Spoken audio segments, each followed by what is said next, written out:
Hello नमस्कार दोस्तों, मैं अनीस ओझा आप सभी लोगों का आप लोग के अपने यूट्यूब चैनल नेक्स्ट सिलेक्शन पे एक नए वीडियो के साथ स्वागत करता हूं। दोस्तों, इस वीडियो में हम देखेंगे कि 67th का जो मेंस का फॉर्म फिल हुआ है, ठीक है, तो फॉर्म कितना हुआ है। जैसे आपको पता है कि रिजल्ट जो आया था वो 11,607 बच्चे का आया था, ठीक है, लेकिन 11,607 बच्चे का आया था और जिसमें फॉर्म फिल हुआ है केवल 11,083 फॉर्म फिल हुआ है, ठीक है। यानी कि टोटल जो आपको है मतलब 524 बच्चों ने फॉर्म नहीं फिल किया है, ठीक है। तो उसके रिगार्डिंग हम ऑल इन्फॉर्मेशन दे रहे हैं कि वो लोग फॉर्म क्यों नहीं डाले हैं और ये कैसे पता चला है कि मतलब 524 बच्चों ने फॉर्म नहीं डाला है, ये चीज़, ठीक है। तो इसको हम देखते हैं बीपीएससी के, अगर आप ऑफिशियल साइट पे जाएंगे तो वहाँ पे आपको 67th फीडबैक काउंट मिलेगा, ठीक है। और वहाँ से ही यह डाटा लिया गया है और बहुत सारे ऐसे दोस्तों का कमेंट आ रहा था कि सर कैसे कितना कट ऑफ कितना बच्चों ने फॉर्म डाला, इन सब चीज़ों के बारे में, तो उसी के रिगार्डिंग हमें वीडियो लेकर के आए हैं, ठीक है। तो देखते हैं कैसे पता चला है। आपको एक ओपिनियन मांगा गया था एक बीपीएससी के द्वारा, जिसमें आपको 7 तरह के चूज करना था, जो मैंडेटरी था और सभी लोगों को वो चूज करना ही था, ठीक है। आपको 7 ऑप्शन दिए गए थे, उसमें से आप किसी एक को भी सिलेक्ट कर सकते थे। तो जो उसमें ऑप्शन दिया गया था, तो देखते हैं कि किस बच्चों ने किसको ज़्यादा सपोर्ट किया है और किसको कम किया है और कैसा बच्चों लोगों का रिव्यू रहा है, ठीक है।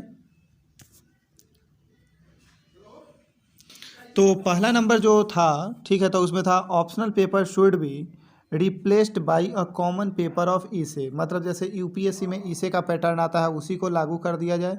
तो ऐसा 1244 बच्चों ने सिलेक्ट किया उसको, ठीक है। दूसरा नंबर था कि optional paper should B only qualifying in nature and marks should not be considered. Optional paper का जो मार्क्स होना चाहिए वो कंसिडर्ड नहीं होना चाहिए मेरिट लिस्ट में, ठीक है। तो ये चूज किया गया है 2029 बच्चों के द्वारा, ठीक है, यानी कि 2029 बच्चों ने इसको चूज किया है, ठीक। वहीं 1484 बच्चों ने चूज किया है कि ऑप्शनल पेपर शुड 1444 बच्चों ने चूज किया कि optional paper should B MCQ type. कैसा टाइप का होना चाहिए? एमसीक्यू टाइप का होना चाहिए, ऑब्जेक्टिव होना चाहिए इंस्टेड ऑफ रिटन एग्जाम, ठीक है।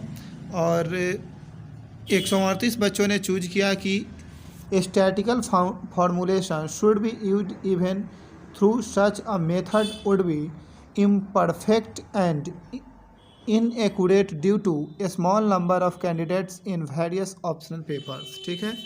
और जिस ऑप्शनल पेपर में कम बच्चे हैं तो उनके बारे में 138 बच्चों ने चूज किया है, ठीक है। और 188 बच्चों ने चूज किया है कि statistical formulation should be used with clubbing of optional papers having very few candidates to somewhat improve its accuracy even through such a method would still be imperfect and inaccurate, ठीक है। तो ये choose किया गया है कितने बच्चों के द्वारा? तो ये चूज किया गया है आपको 188 बच्चों के द्वारा।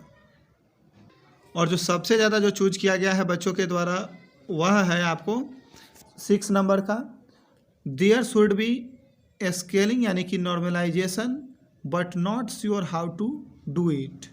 ये कितने के द्वारा? 3252 बच्चों के द्वारा, और सबसे ज़्यादा यही सिलेक्ट किया गया है, ठीक है। और 7 नंबर पे देखते हैं, there should not be any scaling normalisation let the present system continue. जो प्रजेंट में सिस्टम चल रहा है उसी को लागू रखा जाए। तो ये कितने के द्वारा चूज किया गया है? 2748 बच्चों के द्वारा, ठीक है। तो ये बीपीएससी आप सभी लोगों का एक राय जानी थी, लेकिन अंतिम निर्णय जो होगा वो बीपीएससी अपना खुद फैसला लेने के लिए स्वतंत्र है, ऐसा वो कहा गया था, ठीक है। और देखते हैं कि इसके अनुसार हमने जो डाटा कलेक्ट किया है तो उसमें हमको जो भी ये 7 सब्जेक्ट का है उसको जब हमने ऐड किया है कि 7 ऑप्शनल में कितने बच्चों ने चूज किया, तो आपको 1244, 2029, 1484, 138, 188, 3252 और 2748 टोटल को जब ऐड किया गया तो आपको आ गया कितना? तो ये आया है 11,000 कितना? 83 आया है, ठीक है। और आपको पता है कि रिजल्ट जो आया था 11,607 का आया था।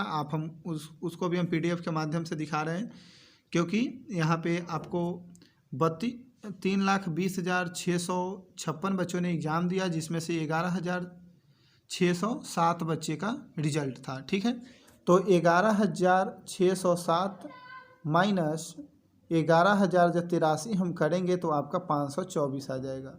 तो 524 कैंडिडेट्स ऐसे हैं जिन्होंने मेंस का फॉर्म फिल नहीं किया है।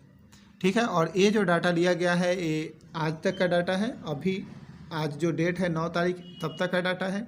ऐसे ऑफलाइन में जो दिया गया है पेनाल्टी के साथ कि आपको 2 गुना रुपये देकर के अगर आप फॉर्म फिल कर सकते हैं, तो उसका डेट 10 तक है, यानी कि कल तक है। अब उसमें देखने वाली बात है कि उसमें फॉर्म कितने फिल हो रहे हैं, लेकिन ज़्यादा चांस है कि उसमें भी ज़्यादा फिल नहीं होंगे, बहुत कम ही होंगे। ठीक है, तो उसका भी जैसे ही अपडेट आएगा हम आपको बताएंगे। और आप लोग को मेरा वीडियो बहुत ही अच्छा लगा होगा, क्योंकि 67th बीपीएससी मेंस का फॉर्म कैसे डाले उसे बहुत ज़्यादा लोगों ने देखा और उसके अकॉर्डिंग अपने फॉर्म फिल किया है। और बहुत सारे लोगों का जो भी प्रॉब्लम था वो हमें फ़ोन कॉल या फिर मेल या फिर व्हाट्सएप के माध्यम से लोग कंसल्ट किए। ठीक है, साथ ही अगर आपको 68 का फॉर्म कैसे डालना है तो उसका भी वीडियो हमारे चैनल में उपलब्ध है, आप उसे भी देख सकते हैं। Thank you for watching.